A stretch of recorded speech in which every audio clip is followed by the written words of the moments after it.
With the release of Captain America Brave New World, we now have 4 films from Julius Onah, so it's time to rank them all from my least favorite to my favorite.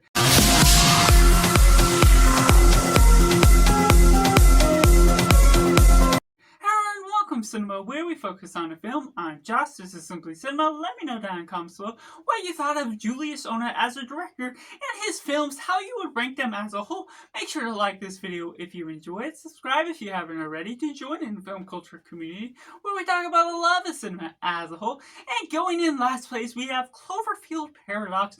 Now this one has an intriguing premise. From the get-go, it goes into interdimensional time travel, taking different things, taking different dimensions, and that's something that's very much up my alley once you explore these different ideas. And as a third movie of the trilogy, it definitely feels interesting for being sold off to Netflix, the franchise being taken over, and unfortunately taking all those intriguing ideas, these characters that set up are with different things that could make them investful and something that's way worth your time, it just butchers all of it, just doesn't really handle all the characters, doesn't make them feel as human as you would like to, doesn't make you love them, and it's just the way it tackles all of its runtime, just while it's short, it doesn't necessarily feel like something that you want to invest your time into.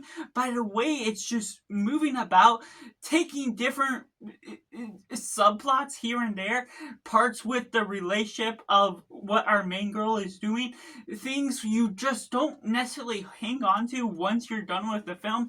It feels rather boring for the nature of what we're getting into.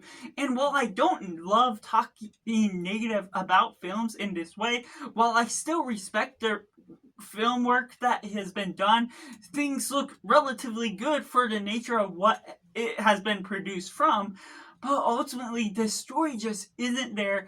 The elements here and there just don't produce enough magic to keep me captivated. And even the main twist is way further into the film that ultimately it already lost my interest, and I didn't necessarily get captivated by what all the presence of this film had to offer. And at number 3, we have The Girl Is in Trouble. Now, for as generic of this title as it is, being in the debut for Julius Onah, it's relatively intriguing by the editing alone being the best part. The starting point for this movie got me engaged with what's going on. Now there's a narrative element for what the narration of the main character is going about, but it's not from the girl, it's from the guy that is all following along with the different connections he has and everything that's going about with the questions of this murder that this girl witnesses, everything that's going on with the gangs, elements here and there that just really balances the story as a whole. But ultimately, as the story progresses, even though I'm invested from the forefront, there's also some elements, while I'm not expecting a high budget, it feels relatively cheap for what it's tackling.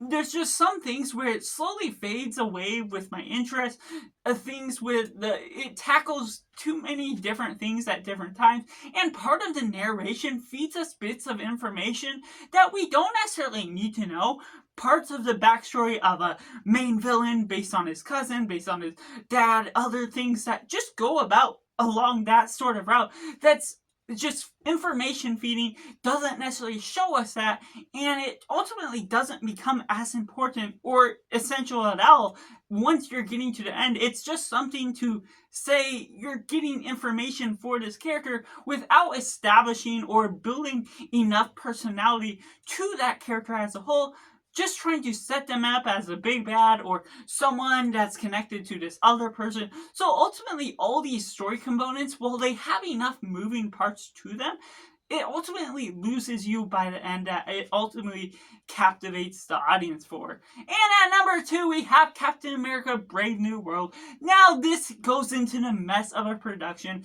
I don't know what rumors were false, what rumors were true, but there's also official things from officials that have said there's just some things that just didn't go right with the production. And while I don't always feel that it's a complete mess, disaster from beginning to end. There's ultimately a captivating presence to what I personally got out of this film. I found it entertaining. What we got out of this almost acting as an Incredible Hulk sequel, different cameos here and there, and introducing Harrison Ford now as a new actor of Thunderbolt Ross that ultimately leads into a Red Hulk. Now, while it doesn't become a Hulk film fully for Red Hulk being the main villain, there is a secret villain that is promising. It doesn't have the best look for how they pull it off, especially translating from the comics.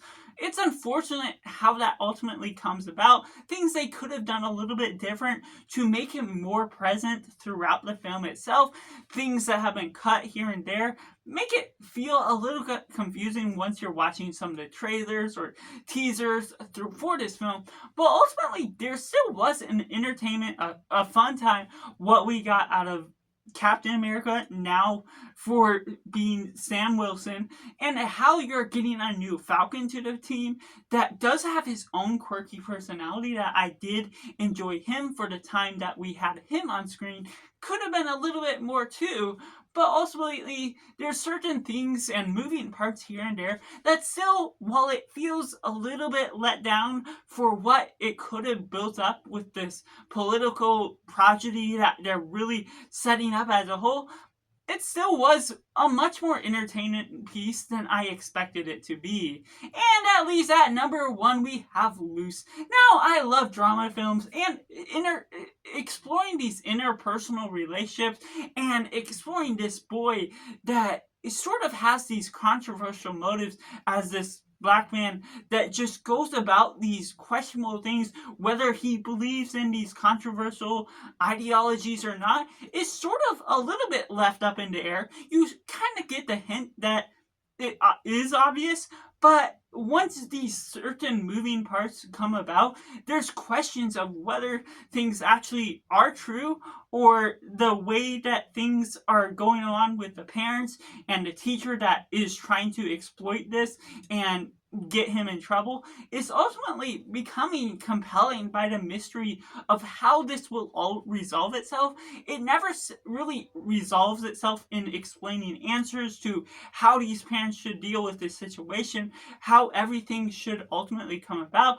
And it does come about in quite a hard tone by its end, not necessarily cutting you off too sharply, but it still concludes in a surprising way that has the right elements of drama that I personally enjoy, the right elements to what they're doing for this being an adopted kid, elements where you're just tackling all these things of family, of teacher kid relationships.